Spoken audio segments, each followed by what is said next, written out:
Hello, citizen or citizens of the world. Welcome to the European Show.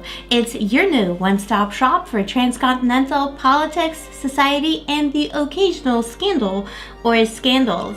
I'm Dykier-Bela. It's 100 seconds to midnight on the doomsday clock, and this is my outsider view of what happened in Europe this week.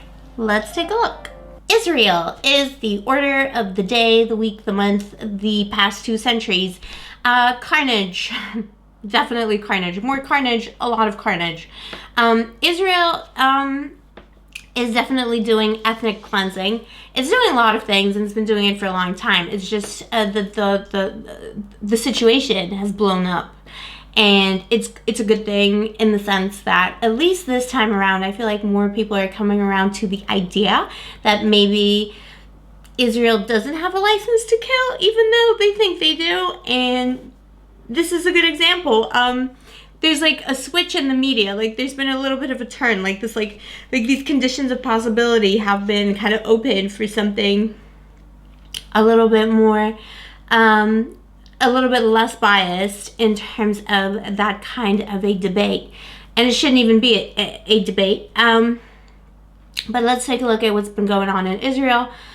And let's cry together. This is the footage that got a lot of people talking. This is the people chanting in the square.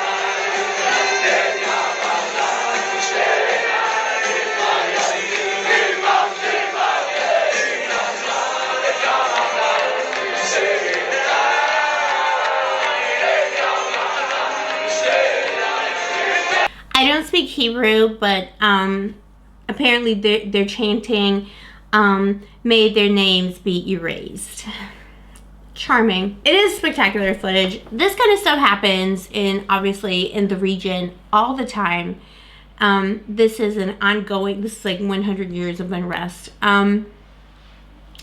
It's kind of sad that it has to that it's taking so long for even there to be any kind of an equal conversation. This is not an equal conversation we're having right now in the media, but it's kind of almost like getting there a little bit more this time.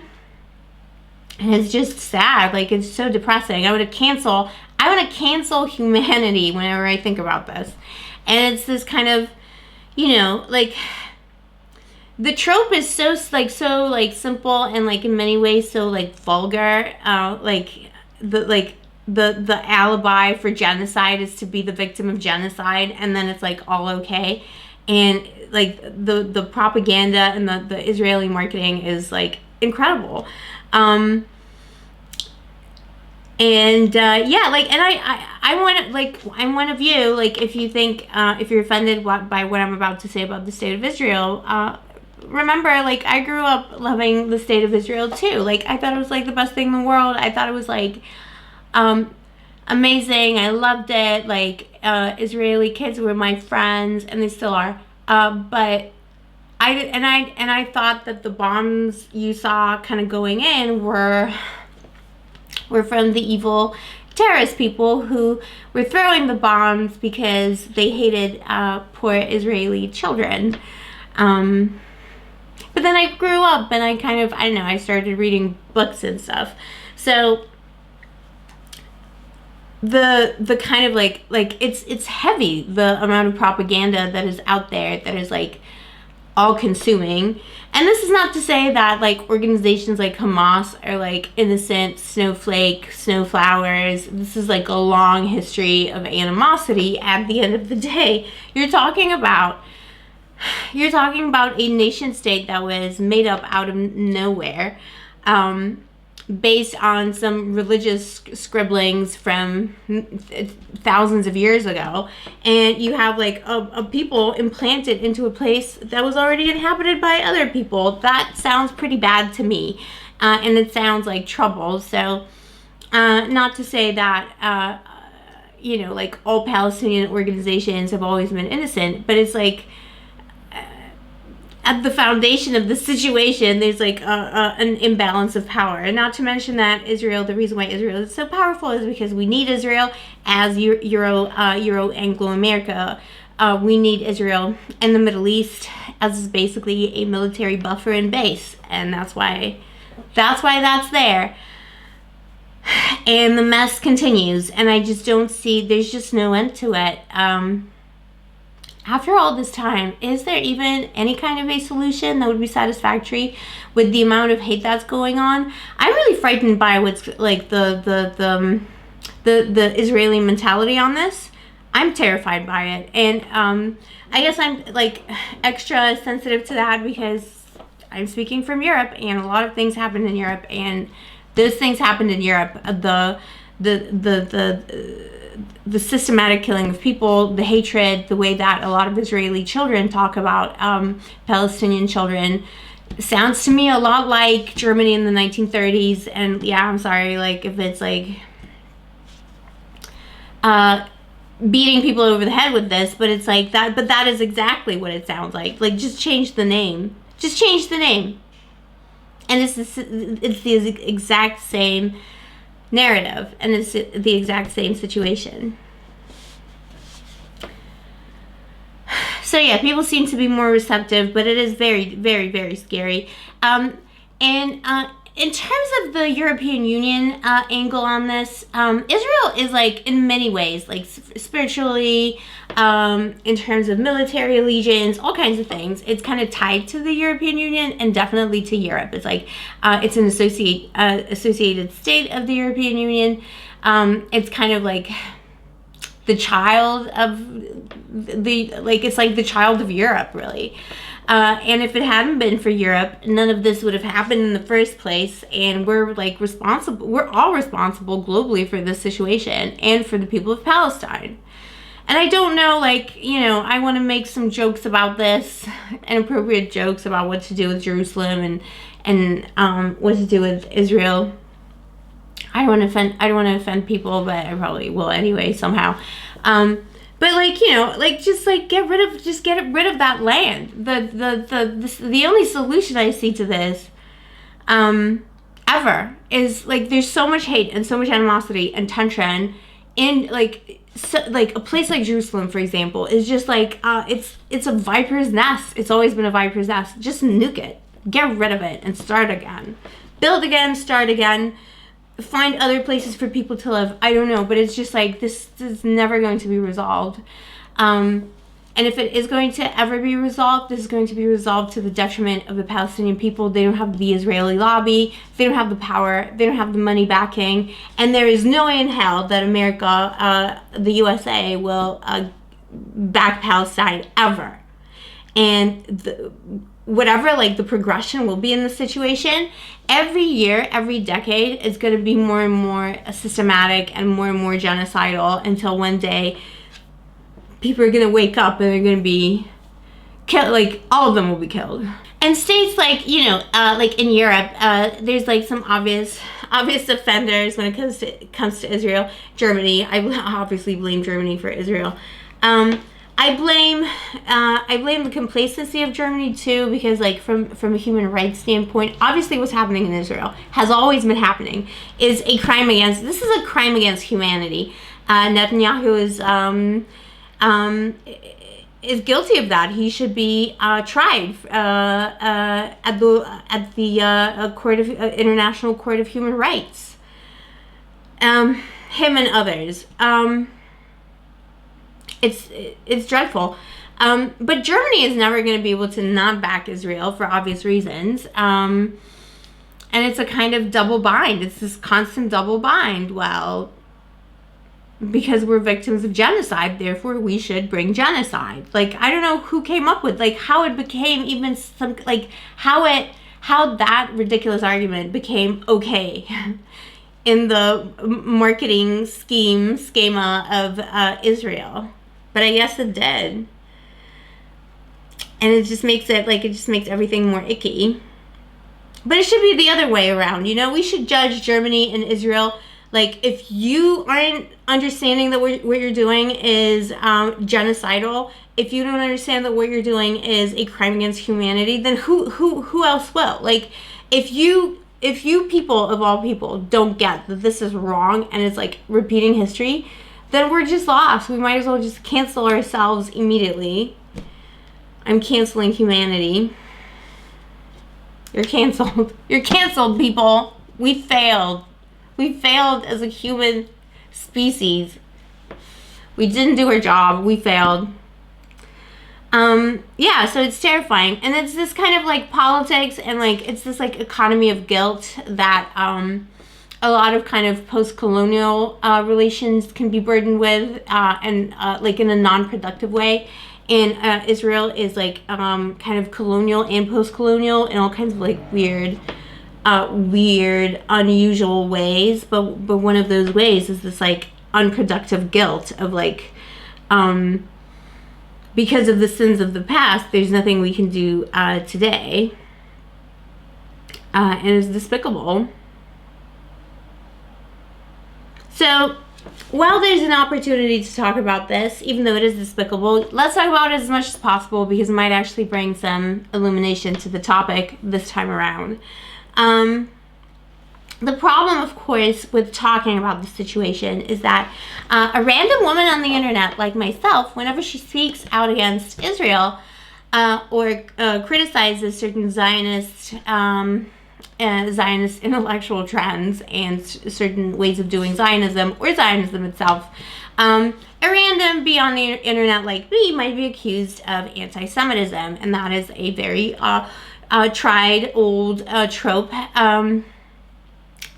used by the state of Israel, used by the military-industrial North American complex to control people and to prevent them from speaking out against the atrocities that are happening and to prevent them from speaking truth to power. But I obviously have nothing to lose, and I know what I am, but I know that it's something that comes up for a lot of people in terms of their careers, and even my measly career, that's something that you would definitely think twice about before like you start speaking out against certain things, which is like really just, I mean, that's not, that it doesn't feel like you're living in a democracy.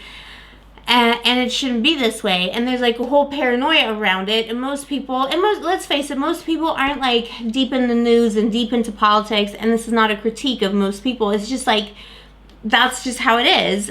People have different interests. They have different like situations in their lives. They have different priorities in their lives. Not everyone's obsessed with what you're obsessed with. So not everyone's that like into the subtlety of the situation in Israel, and not everyone understands because all they get is this propaganda from the mainstream news and from the mainstream policymakers saying, well, you can't criticize Israel. If you criticize Israel, you're an anti-Semite. And if you say something that's anti-Zionist, that makes you an anti-Semite. And that's a very, very dangerous trope. And it's something that's like extremely like topical in the United Kingdom because that's how they brought Jeremy Corbyn down here in the Labour Party. Corbyn was leader, when Corbyn was leader, from the beginning, the Labour Party, which had become really centrist, and he was like a proper lefty, they tried to destroy him. They hated him. They hated him with a passion, his entire Labour Party, like just they wanted to oust him. And they couldn't quite do it. They tried this way, that way, and he made a lot of mistakes, like himself, that I would be the first person to criticize him for. Like, for example, the Brexit campaign, but my God, like the one thing that got him, the way they got rid of him finally was the flinging accusations of anti-Zionism and anti-Semitism. That's all it took. That was the downfall of Jeremy Corbyn. Obviously, I shouldn't have to explain this, but I'm going to explain. Jeremy Corbyn is not an anti-Semite, and he did not make anti-Semitic statements defending the people of Palestine and other people who might not be lovers of Israel is not anti-Semitism.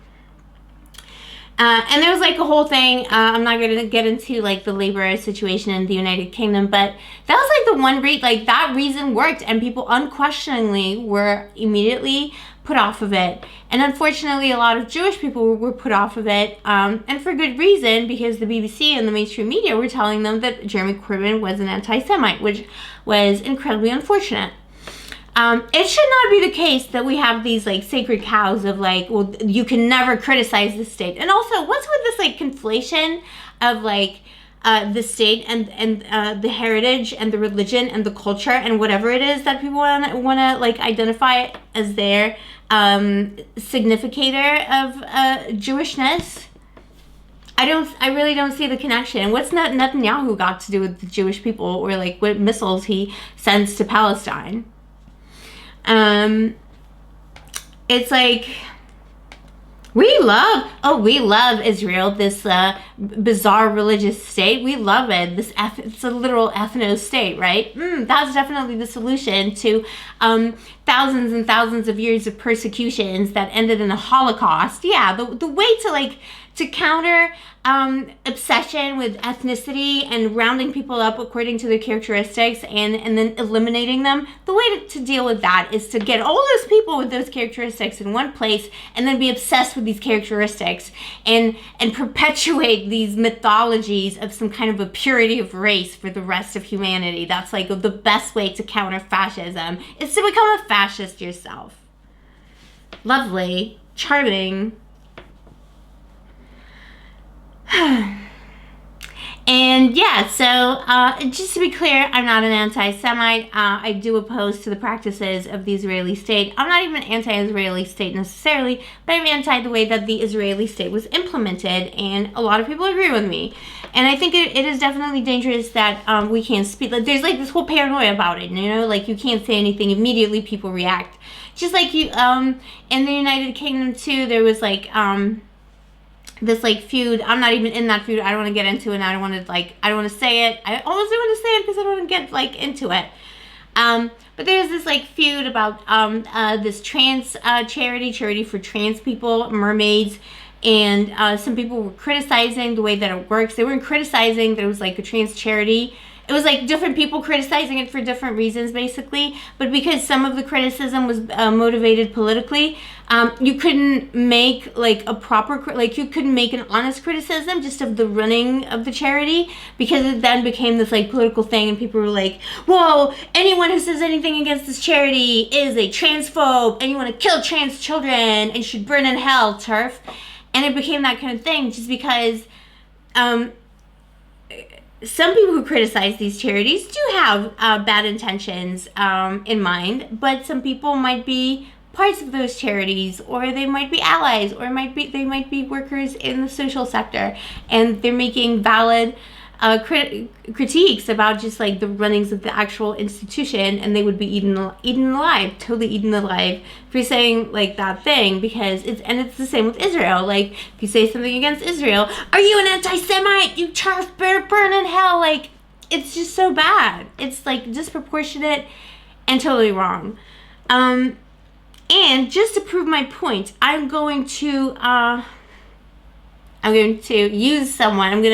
I'm gonna use a token Jewish person, person of Jewish heritage. This is Judith Butler, famous postmodern degenerate feminist and person who gets to speak on the Jewish situation. And this is an old article from 2003, and this is like still so relevant, sadly. This is Judith Butler speaking on whether it's anti-Semitic to criticize the state of Israel, and the title of the article is "No, it's not anti-Semitic." And she says, what is needed is a public space in which less issues might be thoughtfully debated, and to prevent that space being defined by certain kinds of exclusion and censorship. If one can't voice an objection to violence done by Israel without attracting a charge of anti-Semitism, then that charge works to circumscribe the publicly acceptable domain of speech and to immunize Israeli violence against criticism. One is threatened with the label anti-Semitic. In the same way, one is threatened with being a traitor if one opposes the most recent U.S. war. Such threats aim to define the limits of the public sphere by setting limits of the speakable.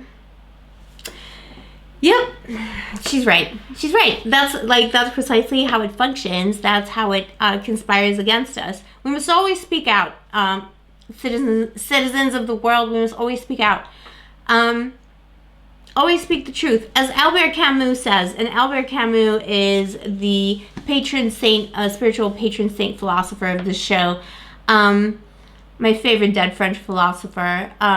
He always says, you know, like, whatever your kind of leanings politically and intellectually, when it all comes down to it, the most important thing and function of the witness to history or intellectual, whatever labor you're doing spiritually or intellectually in history, within history, as a witness to history, the most important thing to be is someone who does not side with the executioners. And that's a motto that I live by, to not side with the executioners, whoever they might be. And that's usually a good way to kind of see like who the bad guys are in the situation, just like Israel and Palestine. Like, who is the executioner here? And I don't think that anyone who takes a look at the situation in any kind of a detailed way would say, oh yeah, well, it's clearly Palestine. And there's just so much going on there. There's so much, like, you know, take a place like Jerusalem. It's just toxicity upon toxicity. It's a cursed place. It's a cursed place. It really, if it were up to me, I would just sell it. Sell it to, like, I don't know, Elon Musk or something. Let him, like, live there in a cave. Nuke everything so none of these religious symbols remain, like just a hole in the ground. Get rid of it and just relocate the people somewhere nicer. I don't know, but there's just something so offensive about all the violence in a place like that. And it should be, you know, and in theory, it should be like this happy, symbolic place where all these religions come together and people can be at one. But no, of course not. Of course not. Like, why? That's not what people do. We just want to nuke each other. So, yeah, and there's all kinds of like kind of weird things to places like Jerusalem, for example. And this is like another kind of European heritage situation. Let's actually take a look at some footage. It's a depressing topic, so let's have a little bit of fun. Here is President Macron last year on a trip to Jerusalem, having a fight with the security there. We know perfectly, everybody knows the rules. I don't like what you did in front of me. Go outside, please. I'm sorry, but we know the rules. Nobody has to provoke, nobody, okay? We keep calm. We had a wonderful work. You did a great job in the city, I do appreciate, guys. Please respect the rules as they are for centuries. They will not change with me, I can tell you, okay? So everybody respects the... This is gold. This is comedy gold. Okay, so the reason why this is happening is because actually the building he's in is a church. It's like a church, a place of worship. And the building itself is under the auspices of France. So it belongs to France. The land doesn't, but the unit belongs to France. So he's like actually on French soil.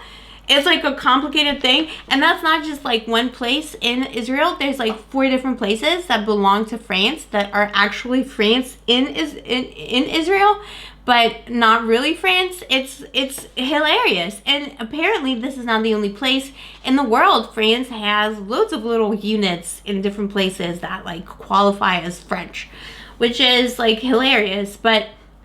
And I understand what Macron is saying, like, to his credit, like, he's actually right. Like, the security went there, like, he couldn't control them. They did whatever they wanted. That's not the protocol for a visit from someone high-ranking, like, the president of a country. And this is, like, his unit. Like, this is his, like, his corner of Jerusalem, I guess. But the great thing about this footage is that there's like a conspiracy theory that Macron was actually mocking someone when he said it, because the same exact thing happened a while ago with a predecessor of his, Jacques Chirac. Let's take a look. In the old city of Jerusalem, his Israeli bodyguards at one point step in to block him from Palestinian well-wishers. The president, in an extraordinary television moment, loses his temper. Want me to go back to my plane and go back to France? Is that what you want? Then let them go and let them do. No, that's no danger, no problem. No, this is not a method. This is a provocation. That is provocation. Please, you stop now. So either it's like the systemic Israeli problem, or some people are saying that like Macron like did it on purpose to like mock him and be like, oh, look at me, I'm Dutch, whatever, and like that he was on purpose putting on this like thick French accent to be like to mock him. I don't know. But I just love this. Like, I love the footage. I love the incident. It shows you, like, what a stupid, dumb idea it is to have, like, all these different places of worship and to make it about those places and to, like, sanctify these things. And I understand, look, like, I understand the spirituality side of it. I'm all for spirituality. I'm a very spiritual person, I would say. But I think if your spirituality is causing people to die, then you probably want to find a different kind of spirituality. I don't know. I was just like, that's how I live my life. If people have to die, or if it makes Macron like shout at you, this is like my new test. Yeah, if in a confrontation, my spirituality is gonna make Macron's blood pressure go like up, all the way up. Probably not the best spirituality in the world, or I'm not practicing it right. So this is kind of like a wrap up on the European lens on the Israeli issues, the kind of European gaze. It's a horrid colonial situation. There's no resolution to it. Even a two-state system now would be so unfair and so unequal. There's just no resolving it. Oh, and the cherry on top in this is that Erdogan of Turkey, like no jokes, Erdogan of Turkey has now officially requested that Vladimir Putin and he intervene in this situation, protecting the people of Palestine. And Putin obviously is this like long-standing patron of the people of Palestine. He Russia does not recognize Hamas as a terrorist organization, and Russia has always been pro-Palestine for obvious military reasons. They want to destabilize the region. It would give them a lot of kind of power. They need to have that in there. But still, like if like if the dictator of Turkey is telling the dictator of Russia that they need to do something about these innocent children dying in Palestine, and the European Union is doing nothing about it and saying that Israel has a right to defend itself, then you need to accept as a European that the biggest, most famous dictators of the world are like on the right side of history for once, and you're like on the wrong side of history. Like the moral compass of Vladimir Putin today is far superior to the moral compass of Ursula von der Leyen, who is president of the European Union Commission. And speaking of Putin, well, indirectly, Alexei Navalny, I haven't done an update on Alexei Navalny for a long time. I forgot about him. Sorry, Alexei. He's alive. He's looking a little bit gone because of all the hunger striking. But it seems like some of the mystery diseases that were ailing him have kind of stabilized a little bit. I honestly thought he was going to die in prison because, well, why not? If I was Putin, I'd probably kill him too. I mean, I wouldn't kill anyone, but if I was Putin, like if I were to like analyze Putin, and if I were to like speak as Putin, I would kill him. I'd definitely poison him.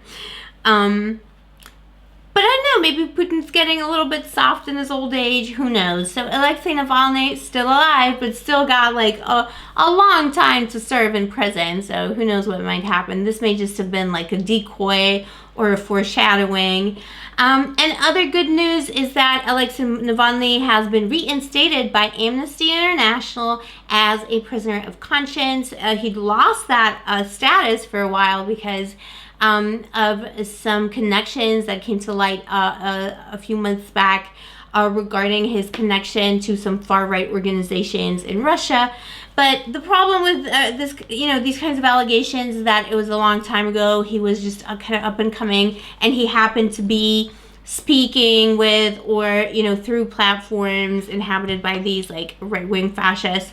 And Russia is a very fascist country, so I'm not surprised that he like crossed paths with these people.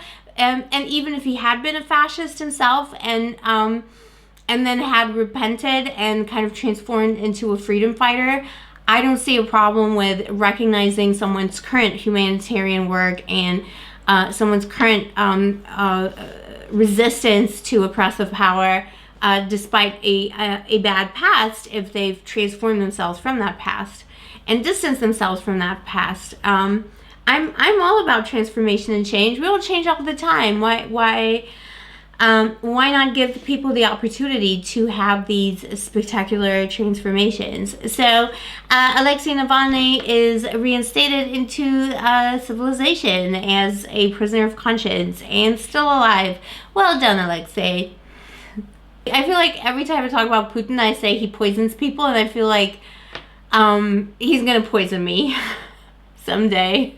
And last but not least is the inaugural conference on the future of Europe. This was an event in Strasbourg on May 9, and it was as fun and jovial and exciting as a European Union event could possibly get, which is not at all. But it wasn't. It wasn't like deadly bad. It was just whatever. It is important though. So it opened on May 9 in Strasbourg on Europe Day, and it's this like year-long forum that's going to be open digitally for people to participate in discussions about Europe. The forum's been open for a while, but it's kind of, this is like the year for when Europe really, like these like European Union efforts are very kind of clearly steering people towards a discussion about civic engagement and getting more people to engage, and specifically they're talking about European youth. So they want to mobilize kind of young people to engage as European citizens, which is not necessarily the way that people of previous generations have tended to engage in the European Union. But studies show time and time again that millennials and Zoomers tend to identify first and foremost as Europeans, and second as whatever sovereign country they belong to. So it's not surprising that this would be the natural progression of a lot of talks and discussions in the European Union, and this is definitely a part of a trend to try and mold a path to federalism. And although they don't state it outright, and in fact the person who's going to be at the helm of this whole forum was Guy Verhofstadt, who is a major federalist in the European Union, the author of the United States of Europe. But they decided not to have him as like the face of this event because they thought it would be a little bit too obvious what was going on. But it's clear that they want to have like more of a narrative about civic belonging, and citizenship. And it's a way to test out the waters too for the future. Certainly, Ursula von der Leyen has said many times already that the future is federalist. She wants a federal Europe. She said like every second speech she gives is like, maybe I won't live to see the day, but my grandchildren will live in the United States of Europe. Like, it's clear that there's like a federalist bias, which I love because I'm a federalist too. I think that is the future, and I think the sooner it happens, the better. One concern you could have about this forum is that it is, again, highly exciting to use, which is not at all. It's very clunky. It's it may not be like galvanizing people in the right ways, so it might not be a representative sample of the population who actually engage with it. Because you can ask questions, you can interact as Europeans, blah blah blah. And it may not always be the target audience you want. You'll have like different types of engagement throughout the different countries. So there's like countries that have been kind of traditionally feeling the feels for Europe a little bit more than others. You might have, Hungary, which is under the rule of a crazy dictator Orban, who does all kinds of weird things with media, legislation, and things like that. And propaganda in this country where, maybe the engagement will not be as high there, and then maybe these opinions will not be heard. But from my cynical perspective, no one's gonna, no one really wants to listen to what people have to say. This is just an exercise in compliance. This is a consultation. This is democratic consultation being seen to be made, and it's a way to feel out whether there's going to be a lot of opposition in a decade from now when we become the United States of Europe. Will a lot of people hate it, or will I don't know, my generation and the younger generations, will they accept it, basically? How many people need to die out before we're able to do that, to do this? And that's usually a pretty political question. How many people need to die? Which generation is going to be able to take something? Who is the first generation who's going to be okay with a major change? Who needs to die before we do this? This is a dark space I'm inhabiting tonight. But it's true. It's true of a lot of situations where it's certain generations are just not prepared for something. And it's not their fault. It's just because they've been fed a specific type of propaganda, and then the propaganda changes, and the problem is a whole population who have been indoctrinated in one particular way. But yeah, so I think the rumblings in Europe are definitely that we're heading towards a federalist Europe. There's a few hiccups on the way, crazy Polish dictator, the crazy President Duda of Poland, the crazy dictator of Hungary. But these are characters that come and go. They've done as much damage as they possibly could. They've both been in power for a long time. Eventually, they will dissipate. And the more federal Europe becomes, the less power these people will have over policy and the people in these countries. So the human rights situation will improve. I can't believe I'm saying that, about the European Union. There's countries in the European Union where the human rights situation is yet to improve. But it's true. So you should participate in this forum. Let me know if you like it, even if you're not in Europe, or if you're not a card-carrying, born-here European. You should definitely participate to see, how it is, to just find out more about what's going on in Europe right now. I'm definitely gonna be participating to see what's going on, what people think, and even more just to see how the machine is trying to work, what kinds of structures the powers that be are putting into place to get the kind of result, the kind of opinion making result they want. Initially, there was this proposal from Macron. Again, he's been in my thoughts recently. There's this proposal from Macron that we should, see what the people say and give them some options. And he said something without taboo and without limits, and then we just based on this we would have the opportunity to change treaties and to change the European Union. And Ursula von der Leyen was yeah, we should do that. We should go all in. But then there's a lot of backlash, and the cautious nature of the European Union won out. But Macron obviously is a very pro-European politician, very much about that European future.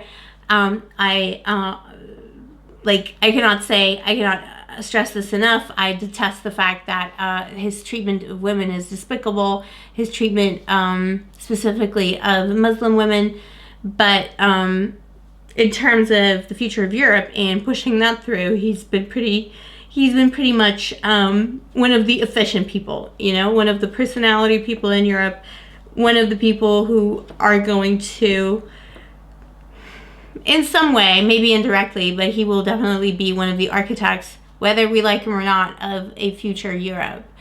A more united, more federal Europe, the United States of Europe. And now for the fun news. It's always very fun. San Marino, a tiny principality in Europe, is offering what it knows best, tourism. But it's got a twist. It's vaccine tourism. That's right. San Marino is offering bespoke trips to San Marino, and you get a stay at a San Marino hotel together with a Sputnik vaccine. Now, this is the controversial part. Sputnik is not yet approved by the WHO or the European Medicines Agency. It's probably going to get approved. The EMA, European Medicines Agency, has given an estimate of something like June when it's probably going to get approved. It's not officially approved.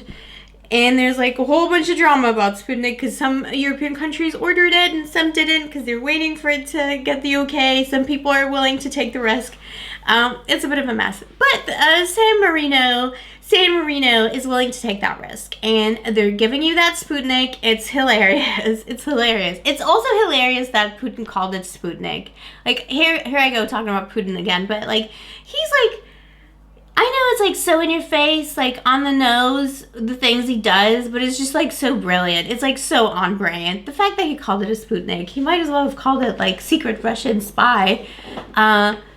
Your secret Russian spy chip inside your brain coming inside this vaccine kind of thing, you know, like, I'm not saying vaccines are chipped and that people can spy on you. Like, obviously get the vaccine, and when Sputnik gets approved, get the Sputnik. Get whatever you can, guys, and gals and everyone in between. So as long as it's safe, as long as it's okay for you with whatever medical conditions you have. But I'm not saying that, like, there's chips in vaccines. But calling it Sputnik is like this kind of psychological warfare. And it's like this, like, I know that Putin like is taking it as some kind of a psychological warfare win. Like, oh, these people injecting Sputnik. I win. The Russian Empire wins. Sputniks are back. We're back, baby. But yeah, San Marino is a beautiful place. If you haven't been, I totally recommend it. When it's safe to travel for everyone again, and for yourself specifically. I myself will not be traveling for a while yet. I have some underlying conditions that I need to be aware of, so I'm taking it easy. But for people who are able to travel and are safe because they're vaccinated, that's a fun place to go. I miss going to these tiny little European principalities. It's been a long time since I've been to San Marino. So here's the deal. You have to go to San Marino, and it will be available for this price to anyone who books a hotel or at least for at least 3 nights and returns within 3 or 4 weeks for the second injection. So you just need to like invest in your own like transport, I guess, in your hotel. But it would be like a fun way to get your immunization. I can see that working out for them. I love San Marino. It's so beautiful. Thank you for joining me. I really appreciate it so much. Wherever you are, whoever you are, until I see you again, take care of yourself and stay safe out there.